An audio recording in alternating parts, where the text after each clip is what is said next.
going to begin with the title poem of my collection, Walking In on People. It's just a talent that I've always had. Though not, thank God, around my mom and dad. They did the deed. As living proof, I knew it. And yet I somehow never saw them do it. The same cannot be said, regrettably, of roommates, colleagues, hosts, and 2 or 3 romantic pairs whose panting thrusts and reaches were glimpsed by me on isolated beaches. Of poets who shared sitting rooms be damned, I witnessed at a conference and jammed.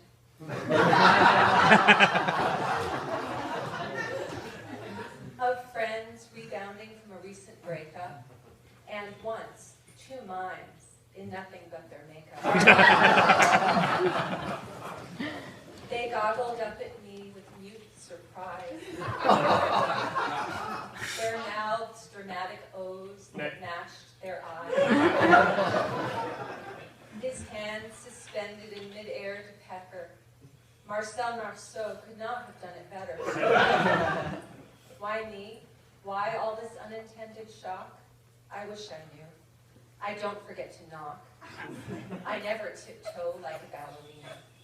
And still, I'm like some peeping Thomasina.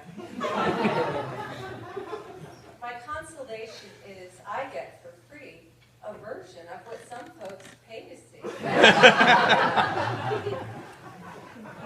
Instead of porno actors in flagranti, I'm bound to catch a glimpse of someone's auntie.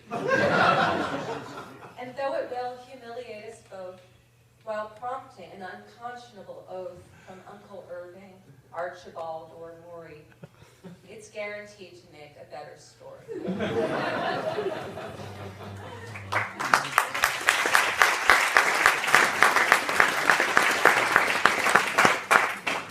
I hasten to mention that this next poem has absolutely nothing to do with the adorable baby who is attending this conference, Adrian.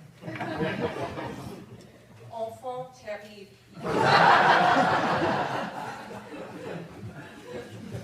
There's a truth that most people prefer to keep quiet, unshared with their friends and their kin.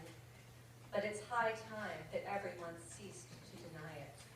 A newborn is ugly as sin. You can dress it in taffeta, ribbon, and lace. You can scrub it each hour of the day.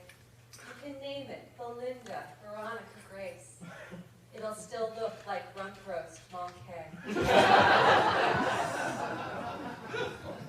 Any puppy or kitten is sweeter by far. Any lamb, piglet, gosling, or foal. Even marmoset infants make ours seem subpar. So if having a baby's your goal, don't expect me to call the thing darling or cutie or precious or dear little elf. Only one child has ever been born a real beauty, the one I gave birth to myself. I have 2 children. I like to leave them guessing.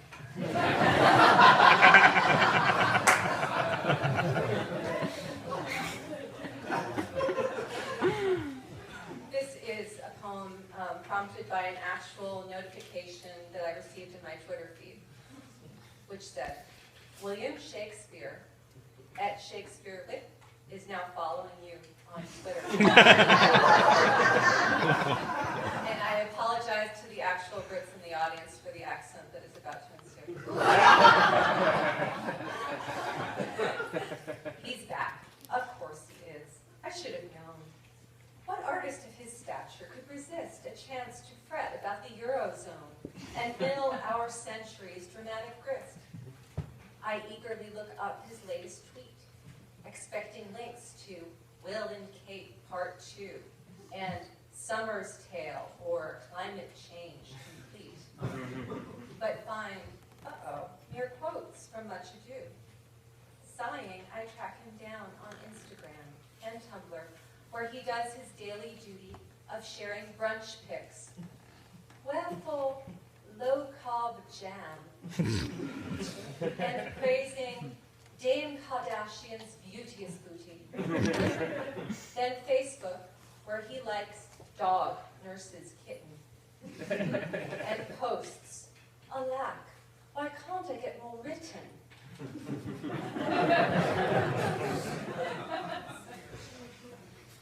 Open book. Time was, your hands were on me night and day, the thrill along my spine. Of course I flipped for you, from A to Z and back to A, not once suspecting our romantic script was doomed, and how, you fickle, shallow fool.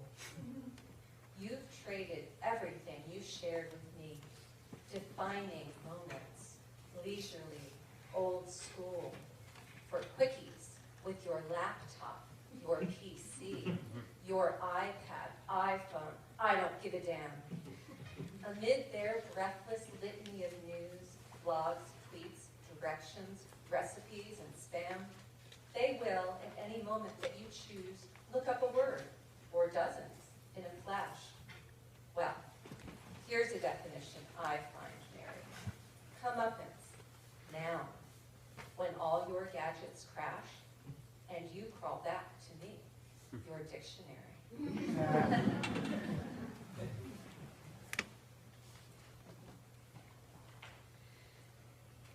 To the blue jay that woke me every morning until the day I leaned out my window and roared, and it flew away in a panic. That day. If only your voice were a fraction as pretty as your tail and your back and your crest, I'd have gratefully welcomed your daily dawn ditty and sprung from my bed to get dressed. But instead, your high decibel, rusty hinge squawk is as far as could be from life's joys. It's like seeing Fran Drescher, then hearing her talk. How could beauty be paired with such noise? 16 years later, during strolls ever since, I've spied robins aplenty, scarlet tanagers, cardinals too, and some species that even surprise cornucenti, but seldom your wonderful blue. Paranoia? Perhaps, but I'll venture a stab. You alerted your friends all around to steer clear of a beast, feathers droopy and drab, that makes the world's ghastliest sound. This next poem, again a caveat, I have to tell you I wrote this before I became an editor of the journal. Certainly was written from the perspective of a writer, and it's about that most dreaded piece of mail that a writer can receive, the rejection slip. If you've ever received one of those, I'm sure no one in this room has ever received one of those, but if you have, you may have wondered what the editor was really thinking at the time. And so here, parenthetically, are my thoughts. Your rejection slip, annotated.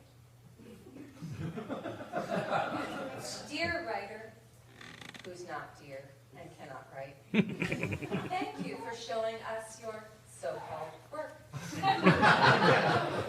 It's obvious that you're a clueless jerk and typed the thing while higher than a kite. Although we read 3 words of it with care, we'll have to pass a kidney stone. Or so it seemed when we were reading you. We also felt like tearing out our hair. Unfortunately, fortunately, we get many better manuscripts each week. Spam, takeout menus.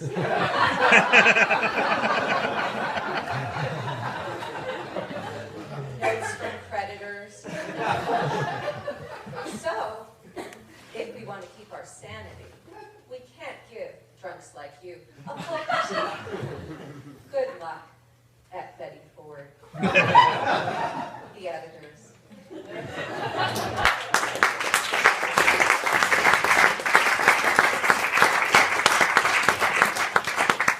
I'm going to end with a slightly more serious poem, which I write from time to time, and it's in honor of all you conjugal poets out there. Love poem. The afternoon we left our first apartment, we scrubbed it down from ceiling to parquet. Who knew the place could smell like lemon muffins? It suddenly seemed nuts to move away. The morning someone bought our station wagon. It gleamed with wax and every piston purred. That car looked like a centerfold and hot rod. Too late, we saw that selling was absurd. And then there was the freshly tuned piano we passed along to neighbors with the winds. We told ourselves we'd find one even better. Instead, we've missed its timbre ever since.